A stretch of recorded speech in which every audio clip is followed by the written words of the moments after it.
In today's video, I'm going to teach you how to change the measurement units in Google Docs from inches to centimeters. This can be particularly useful if you're looking to work in a metric-based system or if you're preparing a document that requires it.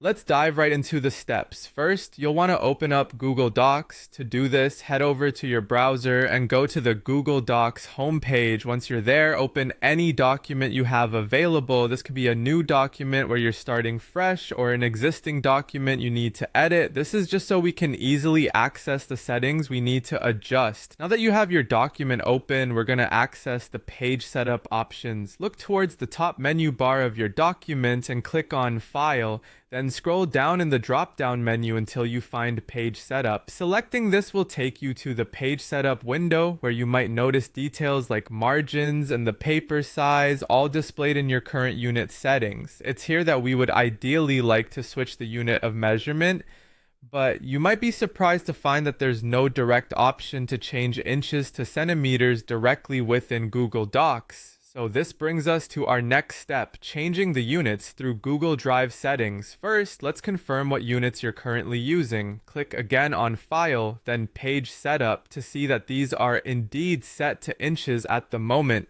With this confirmed, we now need to shift over to Google Drive to make the necessary adjustments.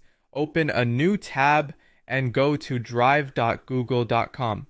Once on the Google Drive page, look to the top right corner for a small gear icon, which represents the Settings menu.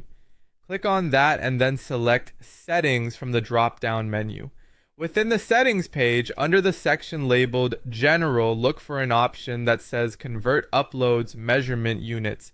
Here's where you can make the key change we're focused on today. Simply switch the setting from inches to centimeters. Once you've done that, don't forget to click Done to save your changes. With those settings adjusted, you'll need to restart Google Docs to see the changes take effect. Go ahead and close your current Google Docs tab and then reopen it. Once inside your document again, head back to File and Page Setup. You should now notice that the margins are displayed in centimeters instead of inches, confirming that the units have been successfully converted. And there you have it. You've now changed the measurement system used in Google Docs by adjusting your Google account settings. It's a small adjustment, but it can make a big difference, especially for those working in metric environments. Thanks for watching, and I hope you found this guide helpful.